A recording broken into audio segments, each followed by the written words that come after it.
friends, welcome to Padmini Ulagam. இன்னைக்கு வந்து first give away டே 5 ஸ்பெஷலா வெங்காய போண்டா உங்களுக்கு சொல்லி தர போறேன். இது ரொம்ப சிம்பிள் ரெசிபி தாங்க. வாங்க எப்படி பண்றதுன்னு பார்க்கலாம். அதுக்கு முன்னாடி என் சேனலை சப்ஸ்கிரைப் பண்ணலனா மறக்காம சப்ஸ்கிரைப் பண்ணிருங்க. இதுக்கு என்னென்ன தேவைனா 2 பெரிய வெங்காயம், கறிவேப்பிலை தேவையான அளவு,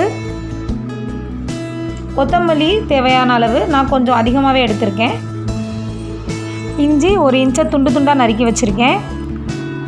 பச்சை மிளகாய் 2 பொடிசாக நறுக்கி வச்சுருக்கேன். மிளகாய் தூள் 1 டேபிள் ஸ்பூன், காரத்துக்கு ஏற்ப நீங்கள் சேர்த்துக்கலாம். சோடா உப்பு 1/4 டேபிள் ஸ்பூன், பெருங்காயம் 1/4 டேபிள் ஸ்பூன், அரிசி மாவு 1/2 கப், கடலை மாவு 1 கப், உப்பு, எண்ணெய் தேவையான அளவு. வாங்க எப்படி பண்ணுறதுன்னு பார்க்கலாம். வெங்காயத்தை வந்து நீல வாக்கில் கட் பண்ணி வச்சு பொடிசாக நறுக்கி வச்சுருக்கேன். அதோட 1 டேபிள் ஸ்பூன் மிளகாய் பொடி, உப்பு தேவையான அளவு போட்டு நல்லா பரட்டி வச்சுருங்க. பரட்டினதுக்கப்புறம் ஒரு 2 நிமிஷம் அதை வந்து அப்படியே விட்டுருங்க. இப்போ பார்த்திங்கன்னா நல்லா மிக்ஸ் ஆகிடுச்சு. இதோட நம்ம வச்சுருக்க இன்க்ரீடியன்ட்ஸை ஆட் பண்ணலாம்.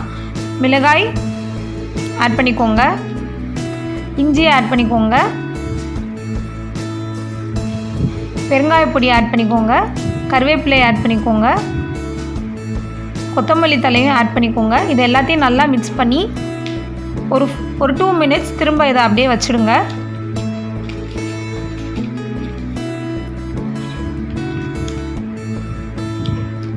இப்போ இதோட நம்ம வச்சுருக்க கடலை மாவு, அரிசி மாவு ஆட் பண்ணலாம். கடலை மாவு 1 கப், அரிசி மாவு 1 கப், கூட சோடா உப்பு ஆட் பண்ணிக்கோங்க. தேவைன்னா ஆட் பண்ணிக்கலாம், இல்லாட்டி ஆட் பண்ணாமல் கூட இருந்துக்கலாம். அரிசி மாவு வந்து நம்ம போண்டா சாஃப்டாக இருக்கிறதுக்காண்டி ஆட் பண்ணியிருக்கோம். இப்போ 2 டேபிள் ஸ்பூன் சுட வச்ச எண்ணெயை வந்து ஊற்றிடலாம். இதை நல்லா பரட்டி வச்சுருங்க. வெங்காயத்திலே வந்து தண்ணி ஊறும், ஸோ ரொம்ப தண்ணி வந்து நம்ம ஆட் பண்ண தேவையில்ல, கொஞ்சம் ஆட் பண்ணாலே போதும்.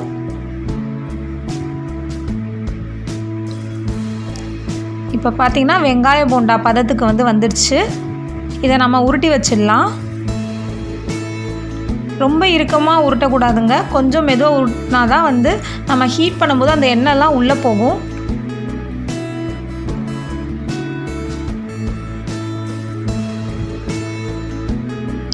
இந்த வீடியோ உங்களுக்கு பிடிச்சிருந்தா எங்கள் சேனலை சப்ஸ்கிரைப் பண்ணுங்கள், மறக்காமல் உங்கள் ஃப்ரெண்ட்ஸ்க்கும் ஷேர் பண்ணுங்கள் ஃப்ரெண்ட்ஸ்.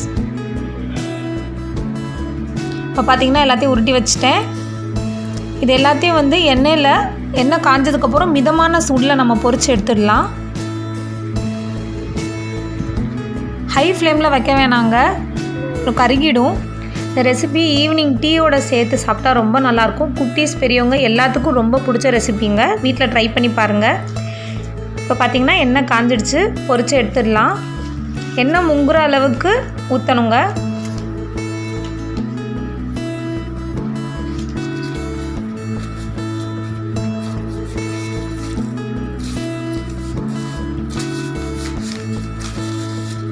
இப்போ பார்த்திங்கன்னா நம்ம போண்டா ரெடி ஆகிடுச்சு. பாருங்கள் எவ்வளோ மொறுமொறுன்னு இருக்குது பாருங்கள். இதை கண்டிப்பாக உங்கள் வீட்டில் ட்ரை பண்ணி பாருங்கள் ஃப்ரெண்ட்ஸ். மறக்காமல் கமெண்ட் பாக்ஸில் வந்து கமெண்ட் பண்ணுங்கள் உங்கள் ஃபீட்பேக்கை.